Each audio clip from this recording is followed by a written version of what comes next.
the desert's news leader, this is Breaking News.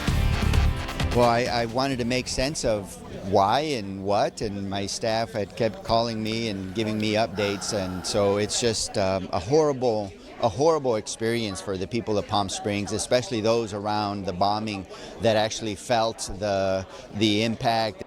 Local Democratic Congressman Raul Ruiz among those present at today's press conference following yesterday's explosive attack at the American Reproductive Center's fertility clinic.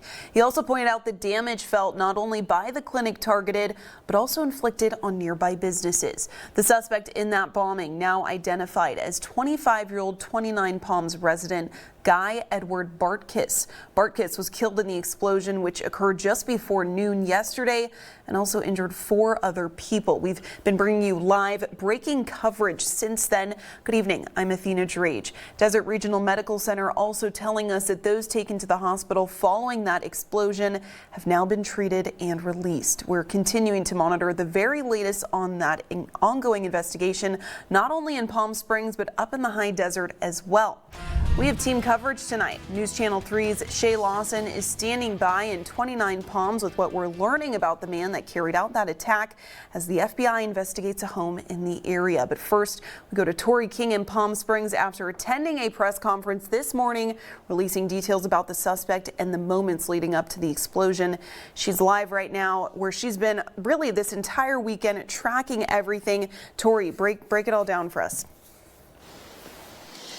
Hi there, Athena. Yes, I'm out here at the intersection of Tachiva and Indian Canyon Drive. We are just steps away from the site of that deadly explosion that injured 4 and killed 1. I'm going to step out of the way so you can see the active scene still ongoing right now. You can tell there is still a heavy police presence here. You can see a lot of those lights in the background that continue to investigate this scene. We did learn a lot this morning from the press conference. The FBI telling us this bombing is now the largest in Southern California history. It could be felt more than a mile away, leaving a debris field and damage spanning several blocks. We also learned that the FBI confirmed the identity of the suspected bomber, 25-year-old Guy Edward Bartkus. They believe he was the person killed in the attack, but have not successfully identified the remains left at the scene. Officials tell us he was pro-mortalist and tried to live stream the terror attack, but failed. And tonight, as the city works to pick up the shattered pieces and rebuild, officials are now working to uncover the motive behind the deadly attack.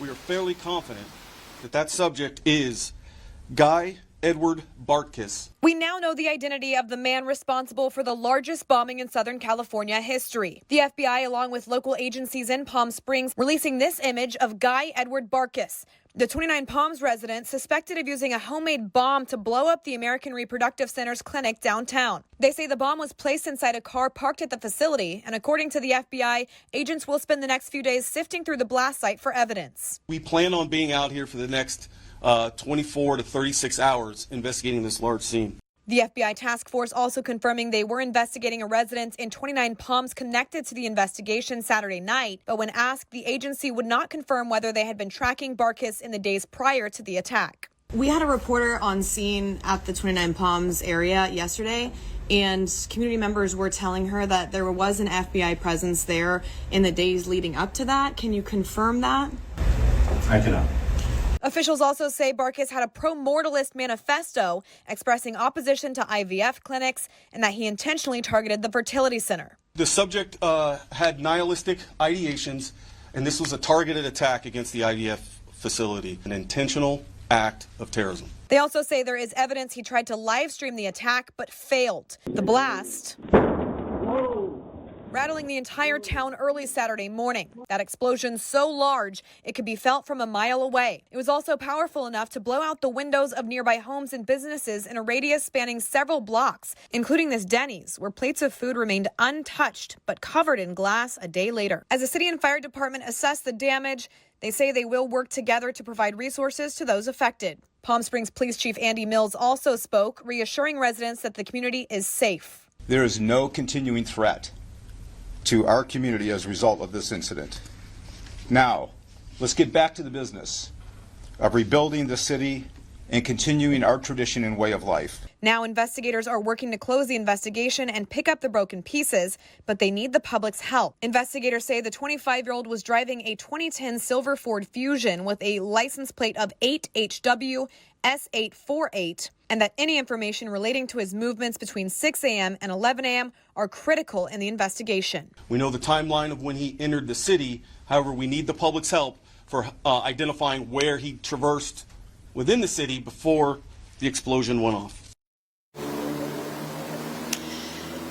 The FBI telling us they do believe that Bartkiss did act alone. They're now asking anyone with information to call the 1-800-CALL-FBI number or go to fbi.gov/Palm Springs vehicle explosion.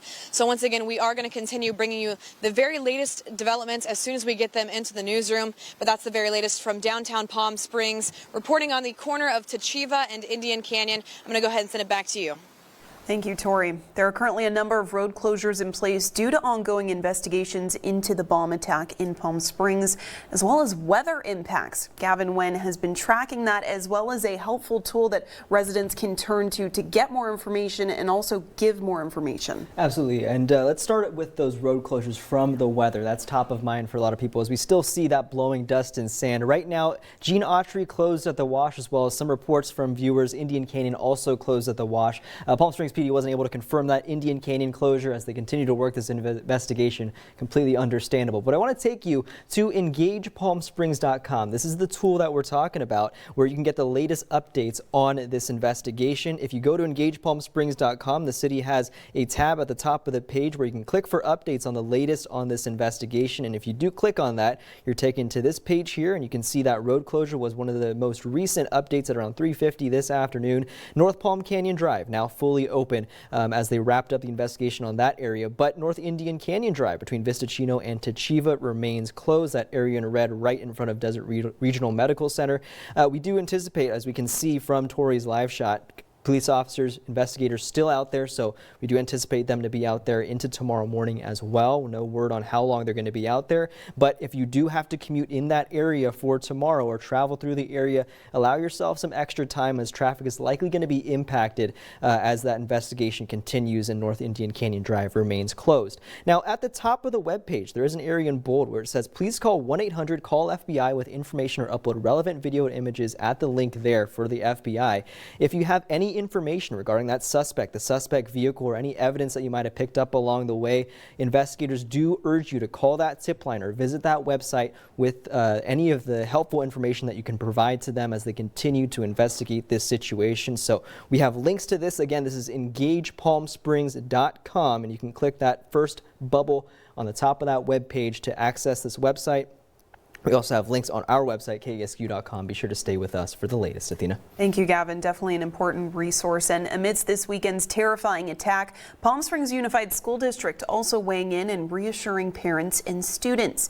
In a statement released earlier today, PSUSD Superintendent Tony Signore saying that local law enforcement and FBI officials have informed them directly. They are confident that the attack poses no further danger to the public.